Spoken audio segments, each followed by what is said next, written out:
What's good, fight fans? Standing 8 with another video for the split decision boxing community, aka SDBC.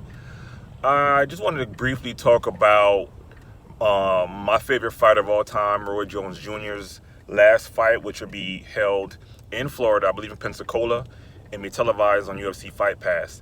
He's fighting a guy named Scott Sigmund. Never heard of him before. I don't know what his record is. I could have looked it up, but again, he's not a relevant player in, I believe, the cruiserweight division.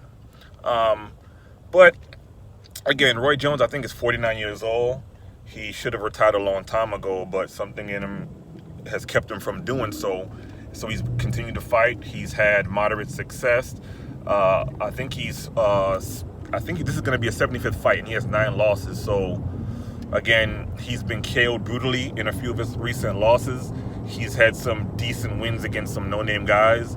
But at the end of the day, when it came to Roy Jones in his prime, I don't think I've seen anybody more talented and more gifted than him. Granted, a lot of his skill set was based on speed and reflexes. When it came down to pure fundamentals, I don't think he was the best at it, considering once his reflexes and speed declined, he started to lose, and he started to lose badly. Like I said, a lot of knockout losses, brutal to where he had to be, I guess, carted out of the ring. But again, he loves boxing. I know he also trains. He trained John Pascal for a while, until I guess Jean Pascal decided to find another trainer. He's still well-spoken. He does a lot of commentary, or boxing commentary, doing a lot of big fights.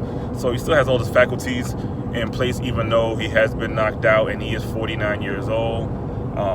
Again, it's going to be on UFC FIGHT PASS. I don't know what kind of deal he made with them, because it's going to be the first time a boxing match has been held on UFC FIGHT PASS, because of course UFC is an MMA organization.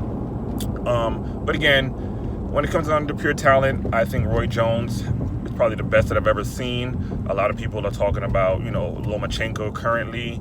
Floyd's up there in terms of pure skill and talent, but just as a total package when it came to charisma and everything else, I would say Roy Jones is number one. I'm going to see the fights tonight. I don't know. I don't have access to FIGHT PASS. I'm going to see if I can somehow stream the fight.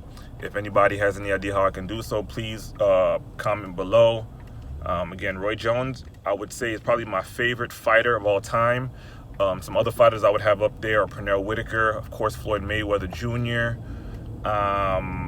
Mike Tyson, definitely. There's a few other fighters that I enjoyed watching, but Roy Jones was the guy where even if you go on YouTube now and watch a lot of his highlights, you can see that he was that guy. Like, no one did it like he did it.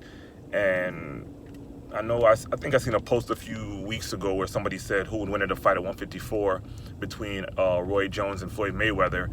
And I didn't hesitate to say that I think Roy Jones would, in fact, beat Floyd, because back then, at 154, again, that wasn't Mayweather's prime weight, and that wasn't Roy Jones' prime weight either. But when Roy Jones was that young fighting at 154, and the age that Floyd Mayweather fought at 154, it basically be like a pre-prime Roy Jones versus a post-prime Mayweather. So I just can't see Floyd being able to defeat a guy of Roy Jones' talent when it came down to speed and even defense. Because again, Mayweather's known as probably the most defensive or the best defensive fighter of all time in terms of statistics, but I can't see Floyd landing any clean punches on Roy with the speed that he had at that weight and that age. So again, that's just a hypothetical. That fight would never happen. And so just in terms of thinking about it, my answer would be, Roy Jones. But again, tonight is Roy Jones' final fight. Again, it is on UFC FIGHT PASS, and it's going to be a 75th fight. So hopefully he's successful and doesn't get a double-digit career loss. So we'll see. Again, let me know what you think down below. This is Standing 8 Count with the SDBC. You guys have a good day.